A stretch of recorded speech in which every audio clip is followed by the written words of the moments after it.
माँ को स्वार्थी तुमने ही तो बनाया है। पल्लवी जी की आदत थी कि सुबह उन्हें गर्म पानी चाहिए होता था, इसलिए सुबह से 2 बार उठकर कमरे के बाहर निकलकर आकर देख चुकी थी, लेकिन अभी तक बहू कंचन और बेटा सुभाष उठे ही नहीं थे। जब तक उन लोगों में से कोई एक उठेगा नहीं, तब तक उन्हें गर्म पानी मिलेगा नहीं। बात यह नहीं थी कि पल्लवी जी गर्म पानी कर नहीं सकती थी, बात यह थी कि बहू रात को रसोई का काम खत्म करके रसोई में ताला लगा देती थी। जब तक वह ताला खोलेगी नहीं तो पल्लवी जी गर्म पानी नहीं पी सकती। आखिरकार घड़ी में जब 10 बज गए और पल्लवी जी से रहा नहीं गया, तो उन्होंने हिम्मत करके बेटे के कमरे का दरवाज़ा खटखटाया। 2-3 बार दरवाज़ा खटखटाने के बाद बहू की जगह बेटे ने आकर दरवाज़ा खोला और तमतमाते हुए बोला, क्या है माँ, सुबह सुबह परेशान कर रही हो? बेटा, मुझे गर्म पानी चाहिए था, रसोई में ताला लगा हुआ है, तो तुम रसोई का दरवाज़ा खोल दो ताकि मैं गर्म पानी कर सकूं। एक दिन गर्म पानी के बगैर नहीं रह सकती हो आप क्या? रोज़ तो कंचन करके देती है ना। आज संडे था इसलिए सोचा था कि थोड़ा आराम से उठेंगे, पर आप भी ना। कहते कहते सुभाष अंदर कमरे में गया और पत्नी को जगाया। कंचन भी तिलमिलाते हुए उठी और चाबी लाकर सास के हाथ में रख दी। अब रसोई का दरवाज़ा आप ही खोल लीजिए। खुद के लिए गर्म पानी करो तो हमारे लिए भी चाय बना देना। जल्दी, नींद खुलने से सिर दर्द होने लगा है मेरा। कभी कोई सास खुश हुई है क्या अपनी बहू को सोते देखकर? इन सास लोगों का बस चले तो बहू को मशीन बनाकर रख दें। कंचन बड़बड़ाती हुई वापस जाकर पलंग पर लेट गई। आखिर पल्लवी जी ने जाकर रसोई का दरवाज़ा खोला, खुद के लिए पानी गर्म किया और बेटे बहू के लिए चाय बनाकर उन्हें देकर आई।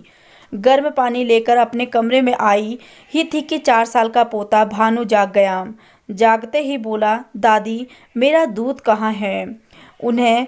उसे देख पल्लवी जी मुस्कुरा कर बोली, हाँ मेरे बच्चे, अभी लेकर आई। गर्म पानी वहीं रखकर पहले भानु के लिए दूध गर्म करने लगी। अभी दूध गर्म कर ही रही थी कि इतने में सुभाष की आवाज़ आई, माँ, ओ माँ, कहाँ हो तुम? क्या आप भी सुबह सुबह संभाल नहीं सकती इसे? पता है ना, कंचन के सिर में दर्द हो रहा है। कंचन सही कहती है, सास बहू को सोता नहीं देख सकती। कहते कहते सुभाष भी रसोई में आ गया, साथ ही भानु को गोद में लिए। उसे देखते ही पल्लवी जी बोली, बेटा, मैं तो दूध गर्म करने आई थी, मुझे नहीं पता ये कब तुम्हारे कमरे में चला गया। तो ध्यान रखना चाहिए था ना आपको, बस काम का बहाना चाहिए। मानता हूँ कि आप सास हो, पर बहू को भी तो इंसान समझो। वही है जो आपकी जिम्मेदारी निभा रही है, नहीं तो दूसरे बेटे बहू ने तो आपको रखने से ही मना कर दिया। भानु को पल्लवी जी के पास छोड़कर ही सुभाष वापस अपने कमरे में चला गया। पल्लवी जी देखती ही रह गई, आंखों में आंसू आ गए। मन ही मन सोचने लगी कि मैं कुछ ना करने पर भी बदनाम हो रही हूँ। ऐसा कौन सा जिम्मेदारी उठा ली इन लोगों ने मेरी, जो इतना सुना जाते हैं। ऐसा सोचकर अपने आंसू पोंछते हुए भानु को उसका दूध लेकर कमरे में आ गई। नाश्ते के समय सुभाष और कंचन ने कहा, तुम्हारी तबीयत ठीक नहीं है तो मैं माँ से कह कर नाश्ता बनवा देता हूँ ताकि तुम आराम कर सको। रहने दो, उनसे कुछ मत कहना, मैं नाश्ता खुद ही बना लूँगी। अरे तो पर तुम्हारी तबीयत ठीक नहीं है। नहीं नहीं, मैं खुद ही नाश्ता बना लूँगी। उनका क्या भरोसा कौन सा सामान उठाकर अपने दूसरे बेटे बहू को देकर आ जाए। अक्सर रसोई में सामान कम हो जाता है। मुझे तो पूरा यकीन है कि माँ जी ही सामान की हेरा फेरी करती हैं और अपने उन बेटे बहू को देकर आ जाती हैं। और जाकर रसोई में नाश्ता तैयार करने लगी। कंचन को रसोई में नाश्ता तैयार करते देख सुभाष गुस्से में आकर पल्लवी जी से बोला, देख लो, ये सब आपके कारण है। उसकी तबीयत खराब है पर फिर भी नाश्ता तैयार कर रही है। आपकी इन्हीं हरकतों के कारण परेशान हो चुके हैं हम सब। पता नहीं भगवान भी हमें चैन से कब रहने देगा।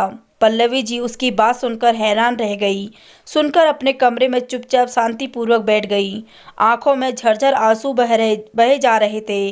क्या इसी दिन के लिए इन बेटों को जन्म दिया था?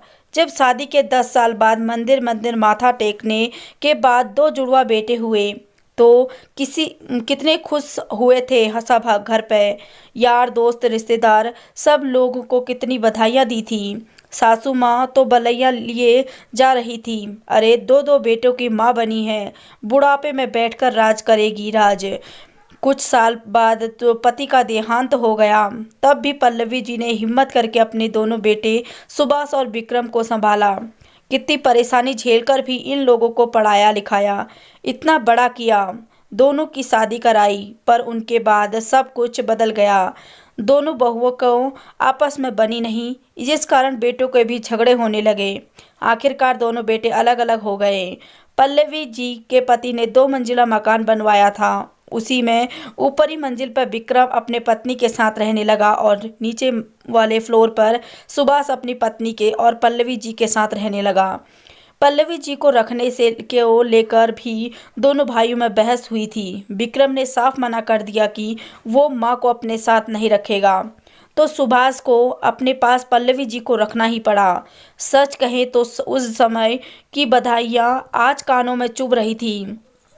थोड़ी देर बाद सुभाष कमरे में आया और नाश्ते की प्लेट पल्लवी जी के सामने टेबल पर रखते हुए कहा, ये यूं कहें पटकते हुए बोला, लो नाश्ता कर लो, आखिर एक बहू को भी ही परेशान करते जाओ, दूसरी को कोई लेना देना ही नहीं। पल्लवी जी को सुभाष की बातें बहुत बुरी लग रही थी। उन्हें ऐसा लग रहा था जैसे नाश्ते की प्लेट उन्हें चिढ़ा रही है। ऐसा खाना भी किस काम का जो तिरस्कार करके दिया जाए। आखिर पल्लवी जी ने उस नाश्ते की प्लेट को हाथ भी नहीं लगाया। आखिरकार पल्लवी जी ने काफ़ी सोच समझकर एक निर्णय पर पहुंची। शाम को विक्रम अपनी पत्नी के साथ बाहर कहीं घूमने जा रहा था। सुभाष और कंचन भी बाहर खड़े हुए थे। तभी एक प्रॉपर्टी ब्रोकर उनके घर पर आया। उसे देखकर चारों बेटे और बहू हैरान रह गए। उसके आते ही पूछा, क्या मैं पल्लवी जी से मिल सकता हूँ? आपको पल्लवी जी से क्या काम है? हमें बताइए, हम उनके बेटे हैं। सुभाष ने कहा, जी मुझे पल्लवी जी ने फ़ोन करके बुलाया है। सब एक दूसरे के हैरानी से देखने लगे। इतने में पल्लवी जी अंदर से आई। क्या आप ही पल्लवी जी हैं? जी मैं ही पल्लवी जी हूँ। आपने सुबह फ़ोन करके किया था मकान को बेचने की बात करने के लिए। अरे हाँ, मैंने ही आपको फ़ोन किया था। इससे पहले पल्लवी जी आगे कुछ कहती, सुभाष बोला, कौन सा मकान बेच रही हो आप? हमसे बगैर पूछे आप ये निर्णय कैसे ले सकती हो? माँ मकान बेच लो दोगी तो हम कहाँ जाएंगे? विक्रम ने कहा, कभी मेरे बारे में सोचा था आपने कि मैं कहाँ रहूँगी, कैसे रहूँगी? सुनाने में तुम लोग तो मुझे कोई कसर नहीं छोड़ते हो। मकान तो मेरे पति ने बनाया हुआ है, मेरे नाम पर है, फिर किस हक से इस मकान का हिस्सा मांग रहे हो? पर माँ जी समस्या क्या है? मकान को बेच दोगे तो आप उन पैसों से क्या करोगी? कंचन ने कहा, सोच रही हूँ कि वापस गांव में चली जाऊं, जहां से जिंदगी की शुरुआत हुई थी, वहीं जाकर अपनी जिंदगी के आखिरी दिन देखूं। इसलिए मैं मकान बेचकर गांव में ही ज़मीन खरीद रही हूँ और वहीं रहूँगी। फिर हम लोग का क्या? छोटी बहू ने कहा, मुझे नहीं पता, तुम लोगों के हाथ पैर चलते हैं और उससे भी तेज जबान चलती है। अपने आप कमाओ और प्रॉपर्टी बनाओ, बाकी मुझे नहीं पता। माँ तुम इतनी स्वार्थी कैसे हो सकती हो? सुभाष और विक्रम एक साथ बोले। जो भाई एक दूसरे की शक्ल देखना पसंद नहीं करते थे, आज एक साथ हो गए थे। माँ का महानता का चोला मत पहनाओ। माँ को महानता का चोला मत पहनाओ। जैसे बेटे स्वार्थी हो सकते हैं, वैसे ही माँ भी स्वार्थी हो सकती है। और तुम जैसे बेटे हो तो माँ को ऐसा ही होना चाहिए। मैं यह मकान बेच रही हूँ और यह मेरा अंतिम निर्णय है। तुम लोग अपना बंदोबस्त देख लो, कहकर पल्लवी जी उस ब्रोकर को मकान दिखाने चल दी। कुछ महीने बाद वो मकान बिक गया और पल्लवी जी गांव में एक मकान खरीद लिया और वहीं रहने लगी। फ्री टाइम वहाँ बच्चों को पढ़ाती थी और गांव के शांत वातावरण में अपने आखिरी ज़िंदगी के जीती थी।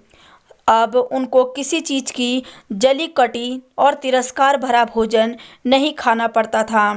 यहाँ तो अपनी मर्जी से रहती और वो पल्लवी जी बहुत खुश थी क्योंकि यहाँ कोई रसोई में ताला नहीं लगता। वो अपने खुद की मालकिन थी। तो आपको ये कहानी कैसी लगी कमेंट सेक्शन में अपनी राय ज़रूर बताएं। अगर आप चैनल पर नए हैं तो चैनल को सब्सक्राइब ज़रूर कीजिए।